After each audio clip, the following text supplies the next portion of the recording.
তাহলে এক নাম্বার গুণ হলো, যদি সফল হতে চাই, আল্লাহ তাআলা বলেন, হে ঈমানদারেরা, ইসবিরু, তোমরা সবর করো। সবর সবর বলতে আমরা কি বুঝি? সবর কোথায় করব, কিভাবে করব, আমাদের অনেকের জানা নাই। অনেক সময় আমরা মনে করি বিপদ আপদ মুসিবত কষ্ট ক্লেশ এখানেই মনে হয় শুধু সবর। সবর মনে হয় আর কোনো জায়গায় নাই। কিন্তু তাফসিরে মারিফুল কোরআন সহ দুনিয়ার যত প্রসিদ্ধ তাফসির হয়েছে, প্রত্যেকটা তাফসিরের মধ্যে মুফাসসিরিনে কেরাম জানায় দেন, সবর শুধু বিপদ আপদ মুসিবতের মধ্যে নয়, সবর হবে 3 জায়গায়। কয় জায়গায় হবে সবর? 3 জায়গায়। এক নাম্বার সবর হবে সবরুন আলা তাআত, আনুগত্যের মধ্যে সবর। আনুগত্যের মধ্যে হবে সবর, তথা সবরুন আলাল ইবাদাহ, ইবাদতের মধ্যে সবর। কারণ আনুগত্যটাই হলো ইবাদত। আল্লাহ এবং রাসূলের পরিপূর্ণ আনুগত্য যারা করে তারাই মূলত ইবাদত করে। সেই জন্য আল্লাহ তাআলার যত আদেশ আছে নিষেধ আছে সবগুলা বিনা যুক্তিতে বিনা চিন্তায় মেনে নেওয়ার নাম হলো আনুগত্যতা। আল্লাহ তাআলা যেটা করতে বলছেন সেটা করা, যেটা নিষেধ করেছেন সেটা থেকে বিরত থাকা, সোজা কথা, শেষ। এরপরে 2 নাম্বার সবর হবে সবরুন আনিল মাআসি, পাপের ক্ষেত্রে সবর। আমরা তো অনেক সময় মনে করি যে সবর মনে হয় বিপদ আপদ মুসিবতে সবর, তাইলে আবার গুনাহ থেকে সবর কেমনে হয়? রাসূল আকরাম সাল্লাল্লাহু আলাইহি ওয়াসাল্লামের একটা নসিহত ওয়ালা হাদিস আছে।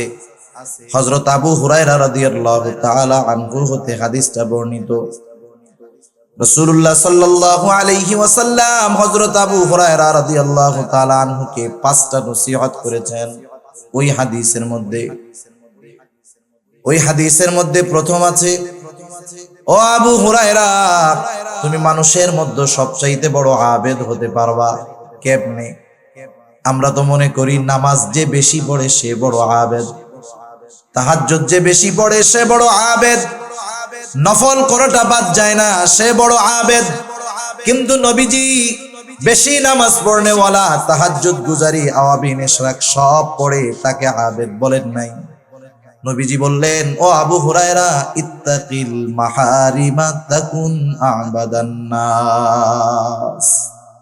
নবীজি বললেন, আবু হুরায়রা, তুমি নিষিদ্ধ বিষয়সমূহ থেকে বেঁচে থাকো, তাহলে কি হবে? তুমি মানুষের মধ্যে সবচাইতে বড় আবেদ হয়ে যাবে। সুবহানাল্লাহ। তাহলে দেখেন, ইবাদতের মাধ্যমে আবেদ হয় না, গুনাহ ত্যাগ করার মাধ্যমে আবেদ হয়, ঠিক কিনা বলেন? এজন্য দেখবেন যখন আমরা কোনো আল্লাহওয়ালার কাছে যাই, ওনারা ইবাদত করার চাইতে গুনাহ ছাড়ার ব্যাপারে আগে গুরুত্ব দেন বেশি।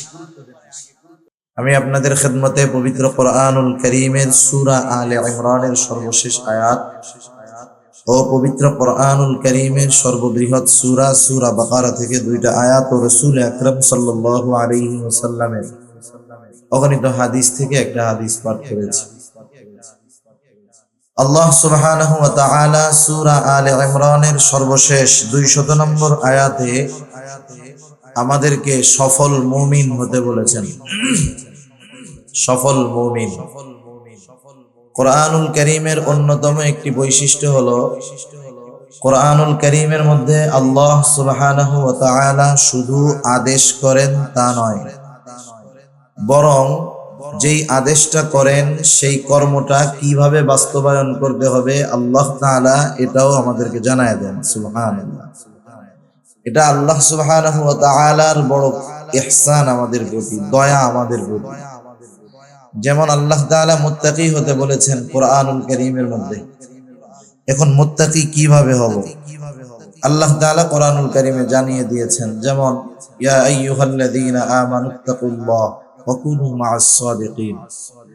আল্লাহ তাআলা বলতেছেন, হে ঈমানদারেরা, আল্লাহ তাআলাকে ভয় করো।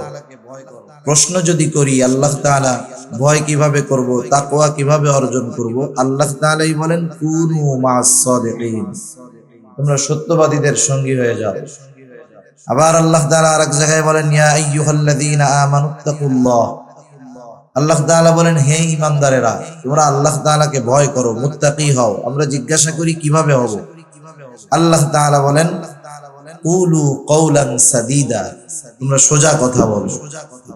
এরকম ভাবে আল্লাহ তাআলা আদেশ যেটা করেন সাথে সাথে সেই আদেশ বাস্তবায়নের পদ্ধতিও আল্লাহ তাআলা কোরআনুল কারীমের মধ্যে জানায় দেন। এজন্য আল্লাহ তাআলা আমাদেরকে সফল হতে বলেছেন এবং কি করলে সফলতা অর্জন করা যাবে এও আল্লাহ তাআলা আমাদেরকে জানিয়ে দিয়েছেন। কারণ দুনিয়াতে সফলতা বিফলতার ভিত্তি মানদণ্ড একরকম, সংজ্ঞা একরকম। আল্লাহ তাআলার কাছে সফলতা বিফলতার সংজ্ঞা আর এক রকম। দুনিয়াতে আমরা সফল কাকে বলি? দুনিয়ার লাইনে যে প্রসিদ্ধি অর্জন করে, অনেক সম্পদের মালিক হয় অল্প সময়ে অনেক বড় নেতা হয়ে যায়, পদ লাভ করে, অনেক বড় দুনিয়াবি ডিগ্রি অর্জন করে, আমরা লোকটাকে বলি সে একজন সফল মানুষ, সফল ব্যবসায়ী। কিন্তু আল্লাহ সুবহানাহু ওয়া তাআলার কাছে দুনিয়াবি এই সফলতা অর্জন করলেই আসল সফল হওয়া যায় না। কারণ দুনিয়া সম্পৃক্ত যেই সফলতা, এটা চোখ বন্ধ হওয়ার সাথে সাথে সেটা শেষ। একজন বড় ডিগ্রি লাভ করলো, ডক্টরেট শেষ করলো, পিএইচডি করলো, বলেন তো মৃত্যুবরণ করার সাথে সাথে তার এই ডক্টরেট ডিগ্রির কোনো দাম আছে? কোনো দাম নেই। একজন অনেক টাকার মালিক হলো, চোখ বন্ধ করার সাথে সাথে বলেন তো এই টাকার কোনো দাম আছে? তাহলে বোঝা গেল দুনিয়া সম্পৃক্ত সফলতা আমরা যাকে বলি, এটা চোখ বন্ধ হওয়ার সাথে সাথেই শেষ হয়ে যায়। কিন্তু আল্লাহ তাআলা আমাদেরকে এমন সফল হতে বলেছেন যেই সফলতার শুরু আছে শেষ নাই। সেজন্য আল্লাহ তাআলার সংজ্ঞায় সফলতা অন্য জিনিস। আমরা যাদেরকে সফল ভাবি, আল্লাহ তাআলার কাছে তারা সফল নাও হতে পারে। সফল তাহলে কারা? আল্লাহ তাআলা কোরআনুল কারীমের মধ্যে বলেন ফামান যুহজিহা আনিন নার ওয়া উদখিলাল জান্নাতা ফাকাদ ফাজ। আল্লাহ রাব্বুল আলামিনের সংজ্ঞায় সফল হলো তারা জাহান্নাম থেকে বেঁচে জান্নাতে যাবে যারা। আল্লাহ তাআলার সংজ্ঞায় সফল হলো তারা। আর যেই দিন আল্লাহ রাব্বুল আলামিন সফলতা বিফলতার সার্টিফিকেট দিবেন, সনদ দিবেন, সেই দিনটা হলো কিয়ামতের দিন।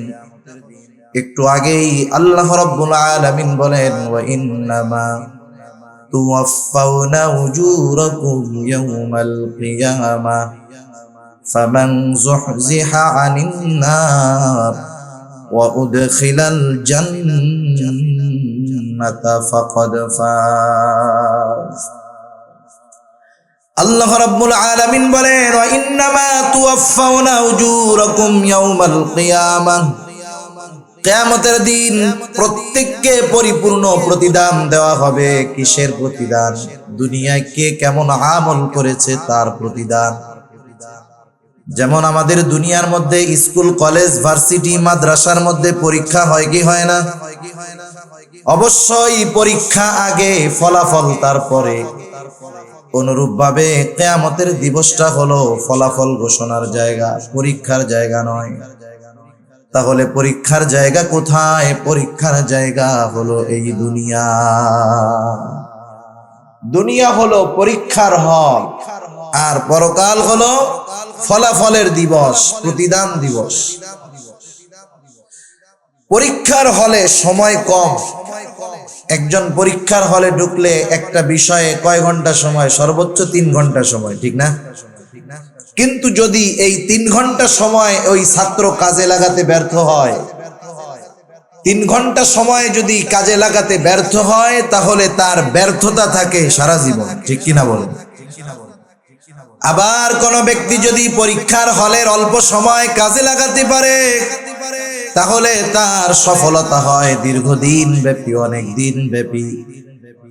এই জন্য দুনিয়া হলো পরীক্ষার জায়গা। দুনিয়ার হায়াতটা নিতান্তই বড় কম। কত কম, কত কম! কারণ দুনিয়া আমাদের কিন্তু শেষ আবাসস্থল নয়, আমাদের শেষ মঞ্জিল, শেষ আবাসস্থল হলো জান্নাত। আল্লাহ তাআলা কবুল করুক, সবাই বলি আমিন। আমরা আল্লাহ তাআলার কাছে এই ব্যাপারে আশা রাখি যে ইনশাআল্লাহ আমাদের সবার শেষ মঞ্জিল, শেষ ঘাঁটি হবে জান্নাত। সবাই তো আর যাবে না, তারপরেও আশা রাখি, কারণ আল ঈমানু বাইনাল খাউফি ওয়ার রাজা, আশা এবং ভয়ের মাঝে ঈমান। আশার ব্যাপারে আল্লাহ তাআলার নিকটে সর্বোচ্চ আশা রাখা চাই, আবার ভয়ের ব্যাপারেও সর্বোচ্চ ভীত হওয়া চাই। হযরত ওমর রাদিয়াল্লাহু তাআলা আনহু বলতেন, আমি তো আল্লাহ তাআলার কাছে এত পরিমাণ আশা রাখি যে তামাম দুনিয়ার সব মানুষ যদি জাহান্নামী হয়, একজন মানুষ যদি জান্নাতি হয়, আমি আশা করি আমি ওমর হব সেই একজন ব্যক্তি। সুবহানাল্লাহ। আবার এতটা ভীত আমি যে তামাম দুনিয়ার মানুষ যদি জান্নাতি হয় আর একজন মানুষ যদি জাহান্নামী হয়, আমি ভয় পাই যে হতে পারে ওই একজন ব্যক্তি হব আমি ওমর। আল্লাহ তাআলার ব্যাপারে সর্বোচ্চ আশা রাখা চাই, কারণ আল্লাহ তাআলার ব্যাপারে আমাদের ধারণা যেমন, আমাদের ব্যাপারে আল্লাহ তাআলার ব্যবহার হবে তেমন। সেজন্য আমাদের শেষ মঞ্জিল হলো জান্নাত। কিন্তু এই শেষ মঞ্জিলে যাওয়ার আগে আমরা অনেকগুলা মঞ্জিল, অনেকগুলা ঘাটি অতিক্রম করি, অনেকগুলা ঘাটি। প্রথমত, দুনিয়াতে আমাদের কোনো অস্তিত্ব ছিল না। একটা সময় তো মানুষ বলতেই কোনো কিছু ছিল না।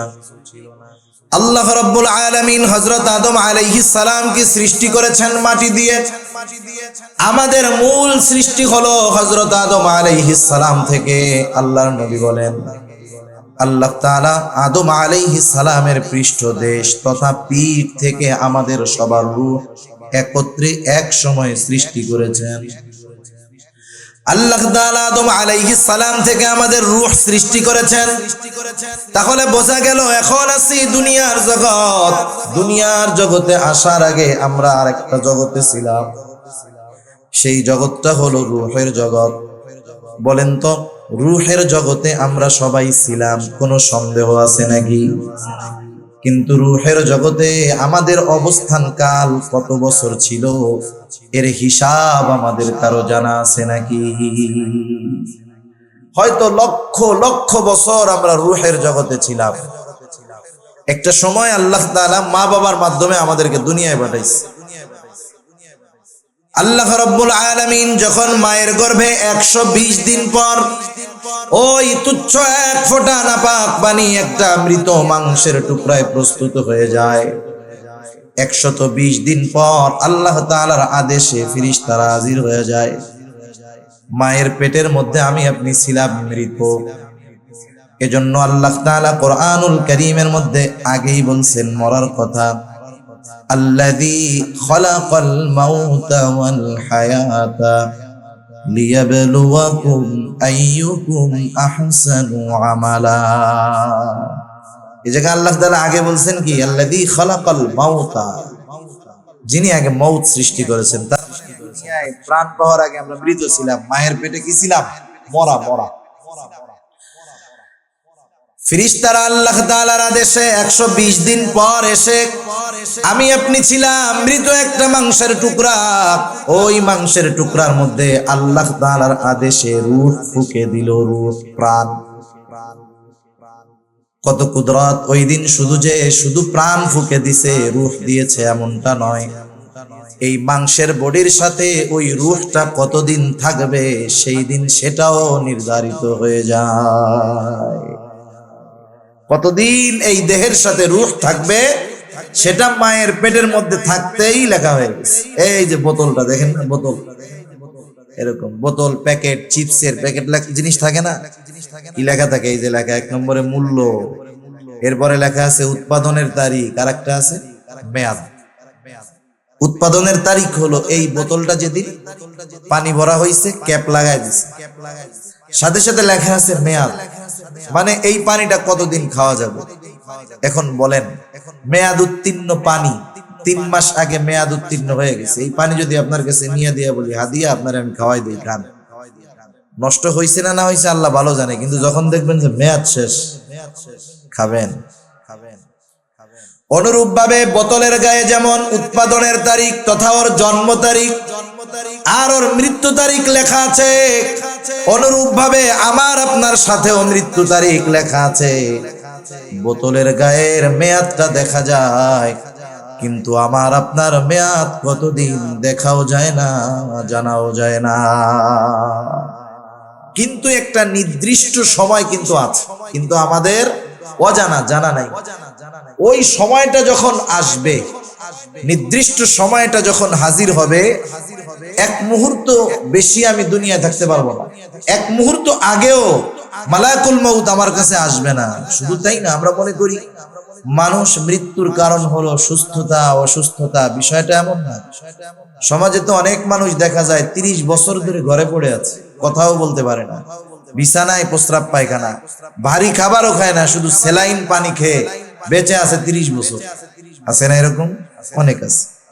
আবার একজন সুস্থ মানুষ রাতের বেলায় সুস্থ অবস্থায় ঘুমাতে গেছে, ঘুম থেকে আর জাগে নাই, শেষ।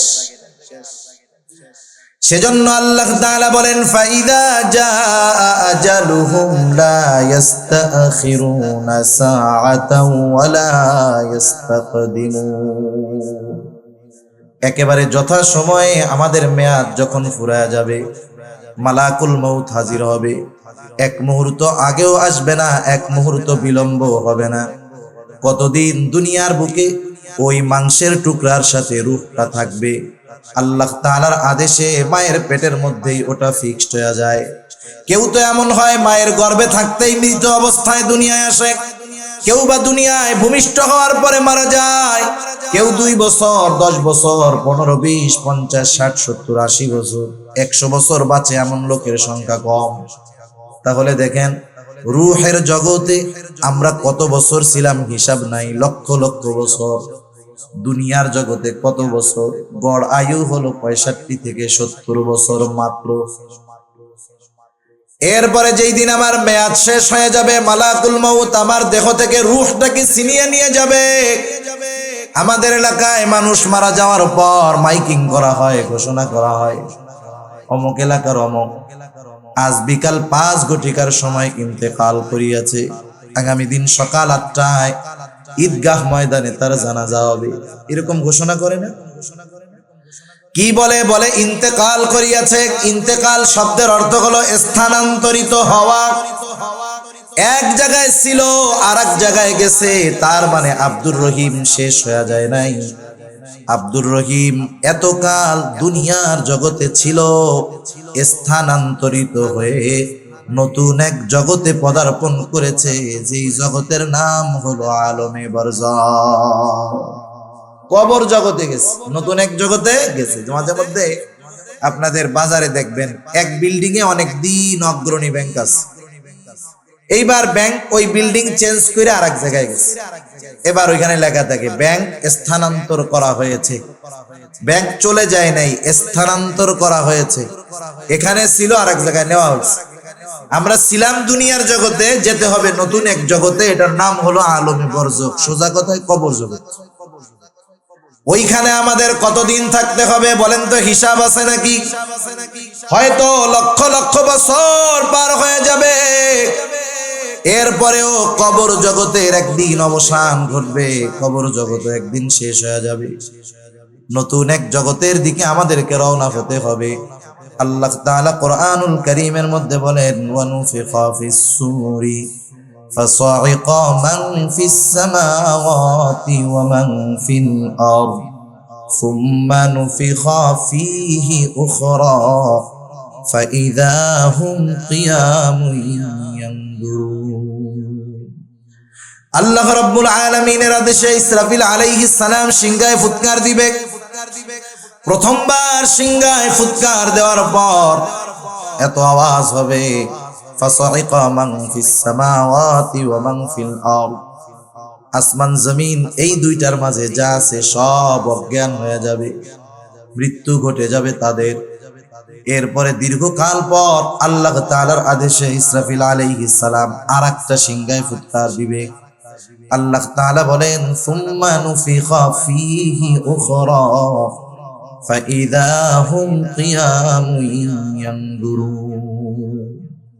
অতঃপর যখন দ্বিতীয় ফুৎকার দেওয়া হবে, মানুষেরা যে যেখানে মৃত্যুবরণ করেছিল, যাকে যেখানে দাফন করা হয়েছিল, প্রত্যেকের অবস্থান থেকে উঠে দাঁড়িয়ে যাবে। সুবহানাল্লাহ।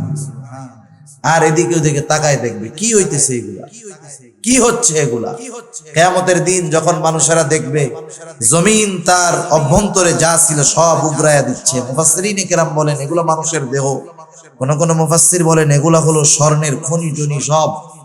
আর ওরা দেখবে, হায় রে, তারা বলবে ক্বালাল ইনসানু মা লাহা, কি হইতেছে এগুলা? এগুলার জন্যই তো দুনিয়াতে সব কিছু করছিলাম, আল্লাহর অবাধ্য হয়েছিলাম, নাফরমানি করেছিলাম, কি হইতেছে এগুলা? মানুষ অবাক হয়ে যায়। আল্লাহ তাআলা কোরআনুল কারীমের মধ্যে আরেক জায়গায় বলেন, মানুষেরা যখন কিয়ামতের দিন উঠবে, শুধু তাই না, আল্লাহ রাব্বুল আলামিন তাদের রবের দিকে তারা ছুটতে থাকবে। নতুন এক জগতে পদার্পণ, ছিলাম আলমে বরজখ, এখন উঠে গেলাম হাসরের ময়দানে। এটাও মনে করেন একটা মঞ্জিল। এই মঞ্জিলের বিশালতা কত বড়!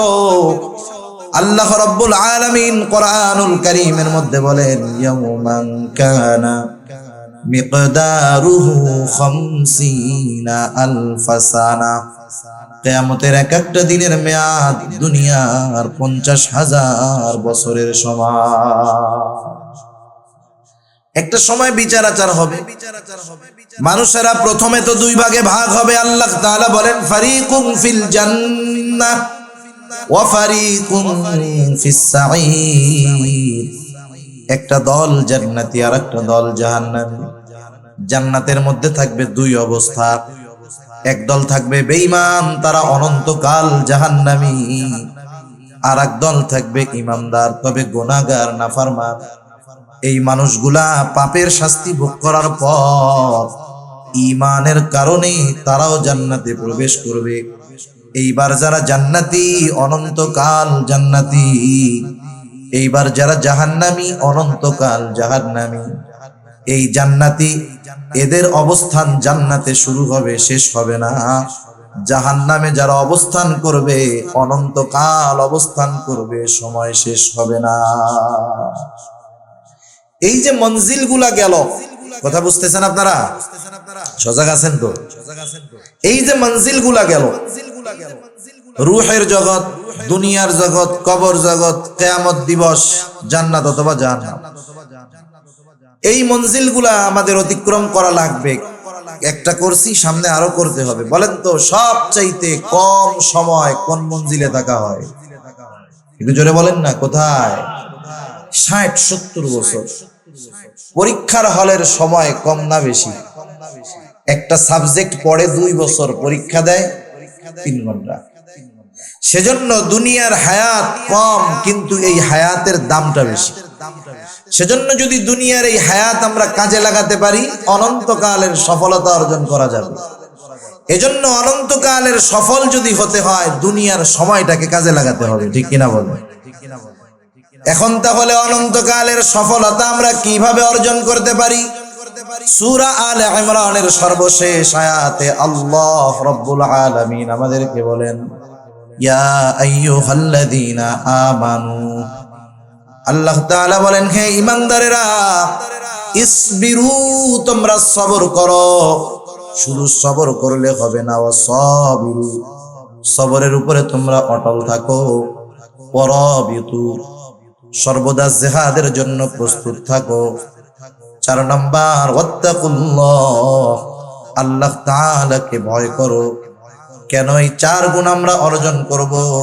আল্লাহ তাআলা বলেন, লাআল্লাকুম তুফলিহুন, যাতে তোমরা শুধু মুমিন নয়, সফল মুমিন হতে পারো।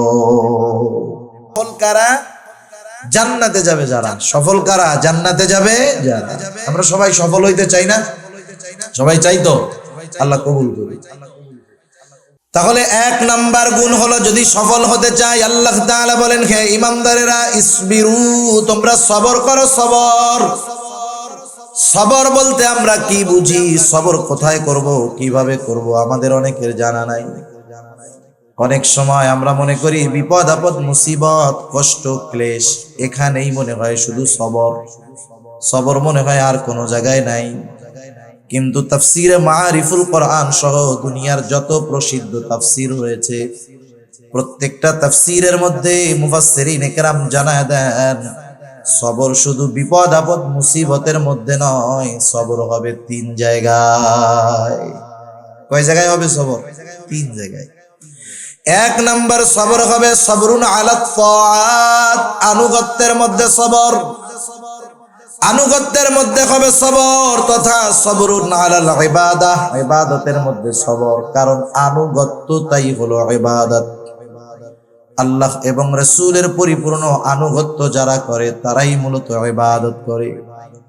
সেই জন্য আল্লাহ তাআলার যত আদেশ আছে নিষেধ আছে সবগুলা বিনা যুক্তিতে বিনা চিন্তায় মেনে নেওয়ার নাম হলো আনুগত্যতা। আল্লাহ তাআলা যেটা করতে বলছেন সেটা করা, যেটা নিষেধ করেছেন সেটা থেকে বিরত থাকা, সোজা কথা, শেষ। এরপরে 2 নাম্বার সবর হবে সবরুন আনিল মাআসি, পাপের ক্ষেত্রে সবর। আমরা তো অনেক সময় মনে করি যে সবর মনে হয় বিপদ আপদ মুসিবতে সবর, তাইলে আবার গুনাহ থেকে সবর কেমনে হয়? রাসূল আকরাম সাল্লাল্লাহু আলাইহি ওয়াসাল্লামের একটা নসিহতওয়ালা হাদিস আছে হযরত আবু হুরায়রা রাদিয়াল্লাহু তাআলা আনহু হতে হাদিসটা বর্ণিত। রাসূলুল্লাহ সাল্লাল্লাহু আলাইহি ওয়াসাল্লাম হযরত আবু হুরায়রা রাদিয়াল্লাহু তাআলা আনহুকে 5টা নসিহত করেছেন। ওই হাদিসের মধ্যে প্রথম আছে, ও আবু হুরায়রা, তুমি মানুষের মধ্যে সবচাইতে বড় আবেদ হতে পারবা কেমনে? আমরা তো মনে করি নামাজ যে বেশি পড়ে সে বড় আবেদ, তাহাজ্জুদ যে বেশি পড়ে সে বড় আবেদ, নফল কোনটা বাদ যায় না সে বড় আবেদ। কিন্তু নবীজি বেশি নামাজ পড়নে ওয়ালা, তাহাজ্জুদ গুজারি, আওয়াবিন ইশরাক সব পড়ে তাকে আবেদ বলেন নাই। নবীজি বললেন, ও আবু হুরায়রা, ইত্তাকিল মাহারিমা তাকুন আবাদান নাস। নবীজি বললেন, আবু হুরায়রা, তুমি নিষিদ্ধ বিষয়সমূহ থেকে বেঁচে থাকো, তাহলে কি হবে? তুমি মানুষের মধ্যে সবচাইতে বড় আবেদ হয়ে যাবে। সুবহানাল্লাহ। তাহলে দেখেন, ইবাদতের মাধ্যমে আবেদ হয় না, গুনাহ ত্যাগ করার মাধ্যমে আবেদ হয়, ঠিক কিনা বলেন? এজন্য দেখবেন যখন আমরা কোনো আল্লাহওয়ালার কাছে যাই, ওনারা ইবাদত করার চাইতে গুনাহ ছাড়ার ব্যাপারে আগে গুরুত্ব দেন বেশি। রাসূল আকরাম সাল্লাল্লাহু আলাইহি ওয়াসাল্লাম একদিন ফজরের নামাজের সময় মসজিদে নববীর মধ্যে বসে আছেন, সব সাহাবারা নামাজের জন্য উপস্থিত। রাসূল আকরাম সাল্লাল্লাহু আলাইহি ওয়াসাল্লাম হঠাৎ করে বলতেছে, শোনো, এখন যেই ব্যক্তি দরজা দিয়ে প্রবেশ করবে সে জান্নাতি। নবীজির জবান দিয়ে বের হয়েছে সে জান্নাতি, কোনো সন্দেহ নাই। সবার নজর দরজার দিকে, কোন আল্লাহর বান্দা এখন দরজা দিয়ে ঢুকে সৌভাগ্যবান ব্যক্তি, সবাই দেখতে চায়। সবাই তাকায় দেখে এক আল্লাহর বান্দা ঢুকছে, ওযু করছে, বোঝা যায় এখনো দাড়ি ভেজা পানি পড়তেছে, বাম হাতের মধ্যে জুতা। আল্লাহর বান্দা ভেতরে ঢুকলেন, প্রথম দিন গেল, আবার পরের দিন আল্লাহর নবী বলতেছে, এখন যেই ব্যক্তি দরজা দিয়ে ঢুকবে সে জান্নাতি। সবার নজর দরজার দিকে, কে সেই সৌভাগ্যবান ব্যক্তি? এবার তাকায় দেখে বিগত দিন যেই ব্যক্তি দরজা দিয়ে ঢুকেছিল আজকেও সে ঢুকছে। আগের দিন যেমন ওযু করছে, দাড়ি থেকে পানি পড়তেছে, আজকেও দাড়ি থেকে পানি পড়ে। দ্বিতীয় দিন চলে গেল, তৃতীয় দিন আবার নবীজি বলতেছেন, শোনো, এখন যেই ব্যক্তি দরওয়াজা দিয়ে ঢুকবে সে জান্নাতি। সবার নজর আবার দরজার দিকে, তাকায় দেখে বিগত 2 দিন যেই ব্যক্তি ঢুকেছে যেই অবস্থায় ছিল আজকেও সেই অবস্থা, দাড়ি দিয়ে পানি পড়তেছে, মানে মাত্র ওযু করছে একটু আগে, বাম হাতের মধ্যে জুতা, ঢুকছে। একটা বর্ণনায় ওই ব্যক্তির নাম আসছে, আরেক বর্ণনায় আসে নাই। মুসনাদে আহমদের মধ্যে আরেক বর্ণনায় আসছে যেই ব্যক্তি ঢুকছে ওনার নাম হলো হযরতে সাদ রাদিয়াল্লাহু তাআলা। এক ব্যক্তির ব্যাপারে যখন বিশ্বনবীজির পর 3 দিন একই ঘোষণা, এই লোকটা জান্নাতি, কোনো সন্দেহ নেই, ঠিক কিনা বলেন? একজন সাহাবী আব্দুল্লাহ ইবনে আমর ইবনুল আস রাদিয়াল্লাহু তাআলা, উনি চিন্তা করলেন কোন স্পেশাল আমলের কারণে নবীজি পর পর 3 দিন তার ব্যাপারে এমন ঘোষণা দিলেন। নবীজি তো নিজে দেন নাই, নিশ্চয়ই আসমানের মালিকের পক্ষ থেকে ইশারা আছে। এবার উনি যায় বলতেছে, ভাই আমি তোমার বাড়িতে একটু 3 দিন মুসাফির হিসাবে থাকতে চাই, মেহমান হিসাবে থাকতে চাই, আমাকে তুমি 3 দিন তোমার বাড়িতে রাখবা নাকি? সারাদিন থাকবো না, খাবার দাবারও খাওয়া লাগবে না, শুধুমাত্র রাত্রি যাপন করব, তোমার বাড়িতে রাখবা নাকি? কোনো অসুবিধা নাই, থাকেন। আগের আমলে মেহমানদারিটা সহজ ছিল, ঝামেলা ছিল না। এখন আমি যদি এক জায়গার মেহমান হই, আমি চিন্তা করি আমারে 5 পদের না খাওয়াইলে বদনাম, ঠিক না? আগের আমলে এমন হইতো, একজন গেছে এক বাড়িতে মেহমান হইয়া, বাড়ি কিছুই নাই, কিছুই নাই, মেহমান গেছে ফেরাইয়া দেয় নাই। মেহমান যাওয়ার পরে বলতেছে, কি বলবো, আলহামদুলিল্লাহ আপনি আসছেন, মেহমান তো বরকত নিয়ে আসে, আমাদের ঘরে কিছু নাই, আমরা রোজা আছি, আপনিও থাকেন, ইনশাআল্লাহ কিছু একটা হবে। আর এখন মেহমান আসলে আমার ঘরে কিছু নাই, আমি যদি বলি আমারও ইজ্জত শেষ, মেহমানেরও ইজ্জত শেষ, ঠিক কিনা বলেন? সেজন্য আগে মেহমান আসলে মানুষ খুশি হইতো যে বরকত আসতেছে, এখন মেহমান আসলে টেনশনে পড়ে যায় যে মাসের শেষ, কি খাওয়ামু, কি করবো, কি বদনাম করবে আত্মীয় স্বজনের কাছে যায়, ঠিক আছে? সব লোক দেখানো লৌকিকতা হয়ে গেছে আমাদের, ঠিক কিনা বলেন? সেজন্য মেহমান আসলে বরকত আগের মতো আসে না, আমাদের নিয়তের গরমিলের কারণে। এখন উনি রাতের বেলা থাকবে, খাবে টাবে না, কিন্তু উনি তো থাকবে ঘুমানোর জন্য না, দেখার জন্য রাতের বেলা কি আমল করে। এশার নামাজ পড়ে একসাথে বাড়িতে যাওয়ার পর ওনারে দিছে আরেক ঘরে থাকার জন্য, উনি ঘুমায় না, খেয়াল করতেছে হযরতে সাদ কি করে। তিনি দেখলেন এশার নামাজের পর খাওয়া দাওয়া খেয়ে আল্লাহর বান্দা ঘুমাইছে, উনি সারা রাত জাগ না, কখন আল্লাহর বান্দা উঠে কি আমল করে দেখবো দেখবো দেখবো করতে করতে ফজরের আজান দিয়ে দিল। উনি ঘুম থেকে উঠলেন, জরুরত সেরে ওযু করে মসজিদের দিকে রওনা হয়ে গেলেন নামাজ পড়ার জন্য। প্রথম দিন এই অবস্থা, এবার দ্বিতীয় দিন খেয়াল করতেছে কি করে, চিন্তা করতেছে ধারাবাহিক আমল হয়তো একদিন কোনো কারণে বাদ যাইতে পারে, দ্বিতীয় দিন আশা করি বাদ যাবে না। আবার দ্বিতীয় দিন সারা রাত জাগ্রত, দেখি কি আমল করে, কি আমল করে। তাকায় দেখে কোনো আমল নাই, এশার নামাজ পড়ে লম্বা ঘুম, ফজরের আজানের সময় ঘুম থেকে উঠলো, একটু চিন্তিত হয়ে গেছে, হায় রে কোনো আমল টামল তো দেখি না, কি ব্যাপার, দেখি আরেকটা দিন থাকি। কারণ কোন ব্যক্তি যদি ধারাবাহিক ভাবে কোনো আমল করে, সাধারণত যত ব্যস্ততা থাকুক না কেন পরপর 3 দিন বাদ যাবে না। তৃতীয় দিন রাত্রে আবার সারা রাত জাগ্রত, দেখতে চায় কি করে। দেখলো এশার নামাজ পড়ে ঘুমায়, ফজরের আজান দিলে ঘুম থেকে উঠলো। এবার আর মনের মধ্যে কৌতূহল চাপায় রাখতে পারে নাই, প্রশ্ন করতেছে এবার ওকে যে ভাই শোনো, পরপর 3 দিন তোমার বাড়িতে অবস্থানের একটা কারণ আছে। এর আগে পরপর 3 দিন ফজরের নামাজের সময় আমরা মসজিদের ভিতর নবীজি ঘোষণা করলেন, এখন যেই ব্যক্তি দরজা দিয়ে ঢুকবে সে জান্নাতি।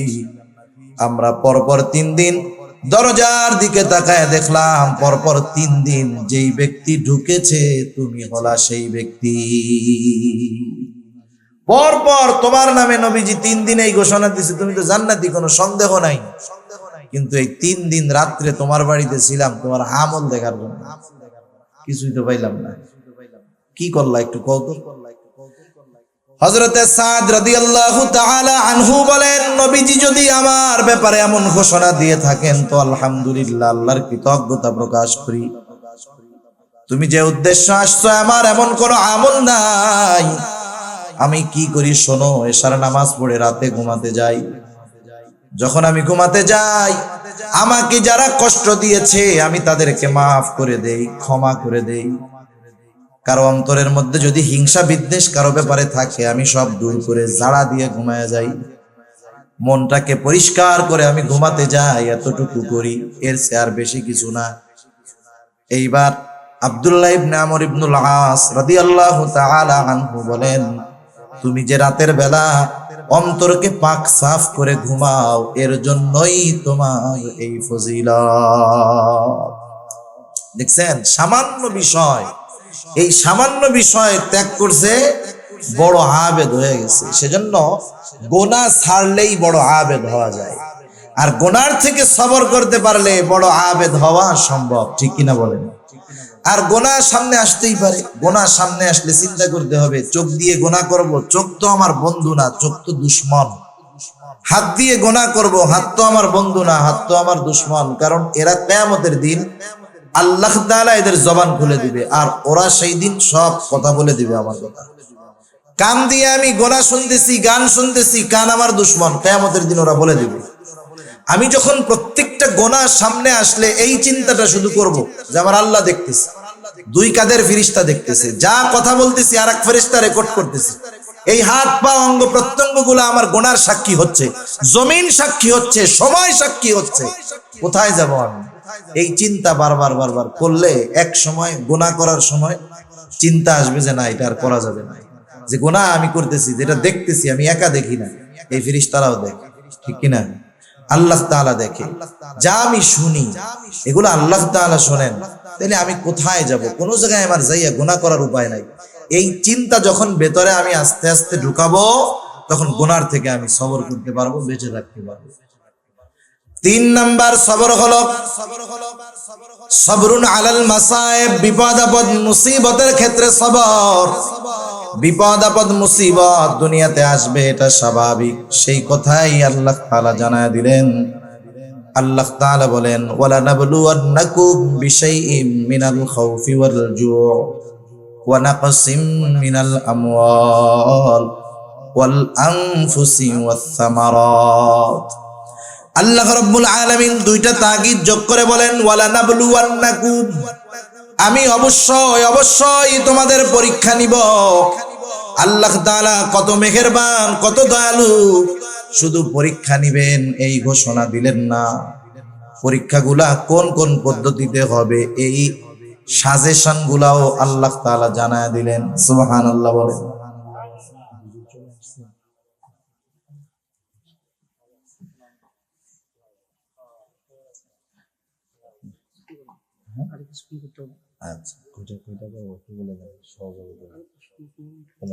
আল্লাহ তাআলা কত মেহেরবান, শুধু যদি বলতেন আমি পরীক্ষা নিব, কিছু বলার ছিল, করার ছিল, আমাদের কিছু করার বা বলার ছিল, বলেন ছিল না। কিন্তু পরীক্ষাগুলা কিভাবে নেবেন আল্লাহ তাআলা বলে দিলেন। যেমন দেখেন, পরীক্ষার আগে ছাত্ররা ওস্তাদদের কাছে যায়, স্কুলেও যায়, মাদ্রাসায়ও যায়, যার পরে কি বলে যে হযরত কিতাব তো অনেক বড়, একটু দাগায় দেন না, কোন কোন গুলো আসতে পারে। হযরত তো দাগায় দেয়, তাহলে কি হয়, বিশাল কিতাব, পরীক্ষার জন্য সব যদি পড়তে হয় কঠিন হয়ে যাবে। একটু সংক্ষিপ্ত যদি হয়ে যায়, সাজেশন যদি পাওয়া যায়, তাইলে প্রস্তুতি নেওয়াটা সহজ হয়, ঠিক কিনা বলেন? আল্লাহ তাআলা কত মেহেরবান, সংক্ষিপ্ত সাজেশন দিয়ে দিয়েছেন। আর যখন কি পরীক্ষা হবে, কোন বিষয়ের পরীক্ষা হবে জানা যায়, ওটার প্রস্তুতিও নেওয়া যায়, ঠিক কিনা? একটা মেধাবী ছাত্র, খুব ভালো ছাত্র, হঠাৎ করে ফজরের নামাজের সময় উঠছে, ওরে বলা হলো চলো এখনই তোমার এই কিতাবের পরীক্ষা দিতে হবে। ও যত ভালো ছাত্র হোক, মানসিক একটা প্রস্তুতির ব্যাপার আছে, এখানে ওর পরীক্ষা খারাপ হয়ে যাবে। কিন্তু যদি বলা হয় ওই ছাত্রকে যে তোমার কিন্তু পরীক্ষা 2 মাস পরে এই বিষয়ের নেওয়া হবে, ও যখন প্রস্তুতি নেওয়ার সুযোগ পাবে, ওর পরীক্ষা ভালো হবে, ঠিক কিনা? আল্লাহ তাআলা আগের থেকেই আমরা জানি প্রস্তুতি নিতে পারি, পরীক্ষায় যেন ফেল না হয়, এজন্য আল্লাহ তাআলা আগের থেকেই জানায় দিয়েছেন পরীক্ষা কিসের মধ্যে হবে। সুবহানাল্লাহ। আল্লাহ তাআলা বলেন, ওয়ালা নাবলুওয়ান্নাকুম বিশাইইম মিনাল খাউফি ওয়াল জু'। আল্লাহ তাআলা বলেন, আমি অবশ্যই তোমাদের পরীক্ষা নিব কিছু ভয়ের মাধ্যমে, ওয়াল জু', ক্ষুধা তথা অভাব, দারিদ্রতার মাধ্যমে আমি আল্লাহ পরীক্ষা নিব। ওয়া নাকসিম মিনাল আমওয়াল, মালের লস, মালের ক্ষতির মাধ্যমে আমি আল্লাহ পরীক্ষা নিব। ওয়াল আনফুস, জানের ক্ষতির মাধ্যমে পরীক্ষা নিব। হতে পারে সেই জানের ক্ষতি আমার নিজের হতে পারে, অসুস্থতা নিজের হতে পারে, অথবা প্রিয়জনের হতে পারে। মনে করেন আল্লাহ তাআলার কাছে চাইতে চাইতে 10 বছর পরে আল্লাহ তাআলা একটা সন্তান দিলেন। যে আল্লাহ সন্তান দিলেন, সে আল্লাহ চাইলে নিয়েও যাইতে পারেন। এইবার সন্তানটার বয়স যখন হলো 2-3 বছর, আব্বু আব্বু ডাকে, আম্মু আম্মু ডাকে, আবার ছেলেটারে আল্লাহ নিয়ে গেল। জানের ক্ষতি নিজের মাধ্যমে, নিজের জানের ক্ষতি অথবা প্রিয়জনের জানের ক্ষতির মাধ্যমে আল্লাহ তাআলা পরীক্ষা নেন। ওয়াসসামারাত, ফল ফসলের ক্ষতির মাধ্যমে আল্লাহ তাআলা পরীক্ষা নেন। কি পরীক্ষা নেন? আল্লাহ তাআলা দেখতে চান বান্দা কি বিপদ আপদ মুসিবতে পড়ার পর আমি আল্লাহর দিকে ফিরে আসে নাকি অন্য দিকে চলে যায়। ইমানের ৬টি ভিত্তির অন্যতম ভিত্তি হলো আল কদরি খাইরিহি ওয়া শাররিহি মিনাল্লাহি তাআলা। তাকদীরের ভালো মন্দ তথা গোটা জিন্দেগীর সব কল্যাণ অকল্যাণ কার তরফ থেকে হয়? আল্লাহর তরফ থেকে। আল্লাহ তাআলাই কল্যাণ দেন, আল্লাহ তাআলাই অকল্যাণ দেন। আল্লাহ তাআলা কল্যাণ দিয়েও পরীক্ষা নেন, অকল্যাণ দিয়েও আল্লাহ পরীক্ষা নেন। কেউ যদি মনে করে আমারে টাকা পয়সা দিছে মনে হয় ভালোবাসে এই জন্য, বিষয়টা এমন না। তাইলে কারুন হইতো আল্লাহর সবচাইতে ভালোবাসার পাত্র, ঠিক কিনা বলেন? সেজন্য আল্লাহ দিয়েও পরীক্ষা নেন, না দিয়েও পরীক্ষা নেন। দিয়ে কি পরীক্ষা নেন? দিয়ে দেখেন যে শকর করে কিনা, ফখর করে কিনা, গর্ব করে কিনা, আমি আল্লাহকে ভুলে যাই কিনা। না দিয়ে পরীক্ষা নেন যে অভাবে পড়া সে অবৈধ পথে যায় কিনা, আমি আল্লাহকে ভুলে যাই কিনা, আমি আল্লাহকে দোষারোপ করে কিনা। এজন্য আল্লাহ তাআলা যে কত মেহেরবান, বিপদ দিবেন নিজে জানায় দিলেন, আবার তিনিই বলেন যে বিপদে পড়লে কি করবা, আমি আল্লাহ তোমাদেরকে বলে দিতেছি। সুবহানাল্লাহ। 2 আয়াত আগে আল্লাহ তাআলা বলেন আল্লাযীনা ইযা আসাবাতহুম মুসিবা ক্বালু, আল্লাহ রাব্বুল আলামিন 2 আয়াত আগে বলেন ইয়া আইয়ুহাল্লাযীনা আমানুস্তাঈনু বিস-সাবরি ওয়াস-সালাহ ইন্নাল্লাহা মা'আস সাবিরিন। আল্লাহ তাআলা বলেন হে ঈমানদারেরা ইস্তাঈনু, তার মানে বোঝা গেল ঈমানদারদের উপরে পরীক্ষা আসবে, ঠিক কিনা বলেন? আল্লাহ তাআলা কিন্তু বলেন না ইয়া আইয়ুহান নাস, আল্লাহ তাআলা বলছেন ইয়া আইয়ুহাল্লাযীনা আমানু, হে ঈমানদারেরা। বিপদ আপদ মুসিবত আসবে, কি করব? আল্লাহ তাআলা বলেন ইস্তাঈনু, আমি আল্লাহ তাআলার কাছে সাহায্য চাও। কেমনে সাহায্য চাইবা? আল্লাহ তাআলা বলেন বিস-সাবরি ওয়াস-সালাহ, সবর এবং সালাতের মাধ্যমে সাহায্য চাও। যেই মুমিন বিপদ আপদ মুসিবতে সবর এবং সালাত, ধৈর্য এবং নামাজের মাধ্যমে আল্লাহর কাছে সাহায্য চায়, এই মুমিন কিন্তু সাধারণ মুমিন না। কারণ এর পরপরই আল্লাহ তাআলা বলেন ইন্নাল্লাহা মা'আস সাবিরিন। প্রথমে ডাক দিয়েছেন মুমিন বলে, ডাক দেওয়ার সময় কি বলছে? ইয়া আইয়ুহাল্লাযীনা আমানু। এরপরে বলছে ইমানদারেরা সাহায্য চাও সবর এবং সালাতের মাধ্যমে। এরপরে আল্লাহ তাআলা এইটা বলেন নাই যে ইন্নাল্লাহা মা'আল মুমিনিন, এটা বলেন নাই। তার মানে আল্লাহ তাআলা বললেন যেই মুমিন সবর এবং সালাতের মাধ্যমে সাহায্য চায় সে সাধারণ মুমিন না, সে সবের মুমিন। সুবহানাল্লাহ। আল্লাহ উপাধি দিয়ে এবার ডাকছে, স্পেশাল উপাধি দিয়ে যে সবের মুমিন। সেজন্য বিপদ আপদ আসবে, আসলে সাহায্য চাইতে হবে কার কাছে? এখন আমরা যে সবের মুমিন হইতে পারলাম কি পারলাম না, এর একটা প্রাথমিক পরিচয় আল্লাহ তাআলা দিয়ে দিয়েছেন। প্রত্যেকটা জিনিসের পরিচয় আছে না? মনে করেন রাস্তা দিয়ে চলতেছেন, কাদার মধ্যে মুরব্বীরা চলে আসছে, এরপরে কথা বলা বেয়াদবি, অল্প সময় কাদার মধ্যে চলতেছেন, হাঁটতেছেন, মাঝে মধ্যে পড়ে যায় না মানুষ? পড়ে গেলে কি করে? কেউ কেউ ওরে বাপরে ওরে মারে, কেউ কেউ যে যে দরবারে মহব্বত করে সেই দরবারের বাবার নাম ধরে ডাকে, ঠিক না? সব জায়গাতে সবকিছু বলা যায় না। অনেকে আবার কি বলে ওরে মা ওরে বাবা গেছি রে, ওই যে কেউ কেউ আছে শিয়া টাইপের, ওরা কয় ইয়া আলী গেছি রে। আবার কেউ কেউ বলে ও আল্লাহ। সবাই কি ও আল্লাহ বলে নাকি? আপনাদের ছোট ছোট বাচ্চা আছে, 2-3 বছরের বাচ্চা, 2 বছরের বাচ্চা, আপনি ওর বাপ, আপনি ওরে নিয়ে দোকানে গেছেন, বাড়ির বাইরে গেছেন। এই বাচ্চা যদি আপনার কোলেই কান্না শুরু করে, বলেন তো কাকে আগে ডাকবে? মা মা মা। ওই বাচ্চা যদি মার কোলে কান্না করে তাও আগে ডাকে মা, কারণ মার সাথে তার অন্তরের এমন এক কানেকশন, ও কষ্ট পাইলেই মা করে ডাকা শুরু করে, কারণ তার অন্তরের সবচাইতে কাছে তখন থাকে মা। আর স্বাভাবিক বিষয়টা এমন, মানুষ যখন বিপদ আপদ মুসিবত কষ্ট ক্লেশের মধ্যে পড়ে, সর্বপ্রথম তার কথাই স্মরণ হয়, তাকেই মনে হয় যাকে সে সবচাইতে বেশি ভালোবাসে। এজন্য আল্লাহ রাব্বুল আলামিন বলেন, ওয়ালা নাবলুওয়ান্নাকুম বিশাইইম মিনাল খাউফি ওয়াল জু' ওয়া নাকসিম মিনাল আমওয়ালি ওয়াল আনফুসি ওয়াত থামারাত ওয়া বাশশিরিস সাবিরিন। পরীক্ষা নিব আমি ওইগুলার মাধ্যমে, আর আপনি সুসংবাদ জানায় দেন যেই মানুষগুলো সবের, বিপদ আপদ মুসিবতে আল্লাহ তাআলার কাছে ওই দুই পদ্ধতি অবলম্বন যারা করে তারাই সবের। আল্লাহ তাআলা বলেন বাশশিরিস সাবিরিন, ধৈর্যশীলদেরকে আপনি সুসংবাদ জানায় দেন। এরপরে আল্লাহ তাআলা একটু পরিচয় দিচ্ছে ধৈর্যশীল কারা। আল্লাহ তাআলা বলেন সুসংবাদ জানায় দেন ওই সমস্ত ধৈর্যশীলদেরকে যারা আল্লাযীনা ইযা আসাবাতহুম মুসিবা ক্বালু ইন্না লিল্লাহি ওয়া ইন্না ইলাইহি রাজিউন।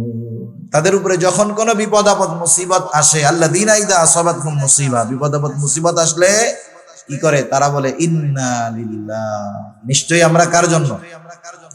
আবার তার কাছেই আমরা ফিরে যাব। আমাদের গ্রাম অঞ্চলের মানুষ অনেকে বুঝেন, মনে করেন কেউ যদি জুতা হারাইছে বা একটু কষ্ট হয়েছে, ও যদি একটু জোরে বলে ইন্না লিল্লাহ, কানে কানে আইসা বলি কাকা মরছে কেনা, ওরা মনে করে যে মানুষ মরলেই মনে হয় শুধু এই দোয়াটা পড়তে হয়। না না, এটা সব বিপদ আপদ, ছোট বড় সব বিপদে এটা পড়তে হবে। একটা হাদিস বিলা শেষ করে দেব। সহিহ মুসলিমের মধ্যে আসছে, রাসূল আকরাম সাল্লাল্লাহু আলাইহি ওয়াসাল্লাম একটা দোয়া আমাদেরকে শিখাইয়া দিয়েছেন। আজীব এক দোয়া। দোয়া তো আমরা কিছু হাদিস থেকে শিখি, কিছু কোরআন থেকে শিখি, কিছু দোয়া শুধু কোরআন থেকে, কিছু দোয়া শুধু হাদিস থেকে। এমন এক দোয়া নবীজি শিখাইয়া দিলেন যার এক অংশ শিখাইয়া দিয়েছেন আল্লাহ, আর এক অংশ শিখিয়ে দিয়েছেন মুহাম্মদুর রাসূলুল্লাহ সাল্লাল্লাহু আলাইহি ওয়াসাল্লাম। রাসূল আকরাম সাল্লাল্লাহু আলাইহি ওয়াসাল্লাম বলেন, যখন কেউ বিপদ আপদ মুসিবতে পড়বে সে বলবে ইন্না লিল্লাহি ওয়া ইন্না ইলাইহি রাজিউন, নিশ্চয় আমরা আল্লাহর জন্যই, নিশ্চয় আমরা আবার তার দিকেই প্রবর্তন করব, ফিরে যাব। এতটুকু বলবে। এরপর পর বলবে আল্লাহুম্মা আজুরনি ফি মুসিবাতি ওয়া আখলিফ লি খায়রাম মিনহা। এর সাথে সাথে বলবে আল্লাহুম্মা আজুরনি ফি মুসিবাতি, আয় আল্লাহ আমি যেই বিপদে পড়েছি এই বিপদের প্রতিদান আমাকে দেন, এই বিপদ থেকে আমাকে উদ্ধার করেন। শুধু উদ্ধার করবেন, ছোটখাটো প্রতিদান দিবেন তা নয়। ওয়া আখলিফ লি খায়রাম মিনহা, এই মুসিবত এই বিপদের মাধ্যমে আমি যা হারিয়েছি তার চাইতে উত্তম আপনি আমাকে ফিরিয়ে দেন। নবীজি এরপরে বলেন যে এই দোয়াটা পড়বে বিপদ আপদ মুসিবতের সময়, সে বিপদের মাধ্যমে যা হারাইছে তার চাইতে উত্তমটা আল্লাহ তাআলা তাকে দিয়ে দিবে। সুবহানাল্লাহ। তবে একটু শর্ত আছে। শর্ত হলো, আর এক হাদিসে আল্লাহর নবী বলেন সবর হলো বিপদের প্রথমে, কিন্তু আমরা সবর করি কোন সময়? যখন নিজেরা আর কুলায় পারি না, ঠিক না? মনে করেন আমি বাজারে যাইতেছি, একজন বাজারে যাচ্ছে, পকেটে 1000 টাকার নোট নিয়ে হঠাৎ করে রাস্তার মধ্যে পড়ে গেছে। বাজারে যেয়ে পকেট টকেট টুকায় দেখে টাকা নাই, কি করবে? দাঁড়ায় থাকবে না আসবে পিছনে? 15-20 বার রাউন্ড দেওয়ার পরে যখন দেখবে টাকা পায় না, তখন কি বলবে জানেন?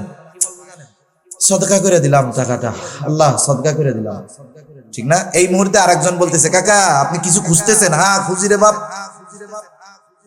আমার 1000 টাকা হারাই গেছে। এই তো 1000 টাকা। এখন বলেন এই লোক কি করবে? একটু আগে কি কইছি? সদকা করে দিলাম। এখন পিছন দিয়ে বলতেছে এই যে টাকা, এই লোক কি করবে বলেন? তখন আর আল্লাহকে সদকা করছিল এটা আর মনে থাকবে না। তা যাই হোক, বিপদ আপদ মুসিবত যখন একবারে আমরা যখন না পারি তখন আল্লাহর উপরে নিয়ে যাই। কিন্তু উচিত হলো প্রথম থেকেই আল্লাহর উপরে ভরসা করা, শরীয় সমর্থিত পন্থায় চেষ্টা করা। কিন্তু ওই চেষ্টা যে আমার সফলতা আনতে পারবে তা না, বরং সফলতা দিবেন কে? আল্লাহ তাআলা। যেমন 1 মিনিট আর শেষ করে দিই। হাসপাতালে যখন কোনো রোগী অসুস্থ থাকে, অনেক সময় আপনাদের কাছে আমাদের কাছে দোয়া চাই, বলে হুজুর আমার আব্বার অমুক দিন অপারেশন, একটু দোয়া করেন আল্লাহ তাআলা যেন অপারেশনটা সাকসেসফুল করে। অথবা রোগী ডাক্তার অপারেশন থিয়েটারে অপারেশন চলতেছে, দোয়া চাই কি কইরা? বলে যে একটু দোয়া করেন আল্লাহ যেন অপারেশনটা সাকসেস করে। বলেন তো, অপারেশন থিয়েটারে তো অপারেশন করতেছে ডাক্তার, আল্লাহ করতেছে অপারেশন, অপারেশন করে ডাক্তার, তার মানে ডাক্তার অপারেশন করে কিন্তু সাকসেস করতে পারে না, সাকসেস করে কে? আল্লাহ তাআলা। জীবনের বিপদ আপদ মুসিবতে এই একটা নিয়ম, আমি বৈধ পন্থায় চেষ্টা করব, আমার চেষ্টা আমাকে সফলতার শিখরে পৌঁছাতে পারবে না যদি আল্লাহ না পৌঁছায়। এই যে করোনা হইতেছে, মাস্ক, স্যানিটাইজার, টিকা, এগুলার উপরে আমার ভরসা না, এগুলা আমি নিব ঠিক আছে, কিন্তু আল্লাহ তাআলা যদি হেফাজত করে তাইলে বাঁচতে পারবো, নইলে বাঁচা সম্ভব না।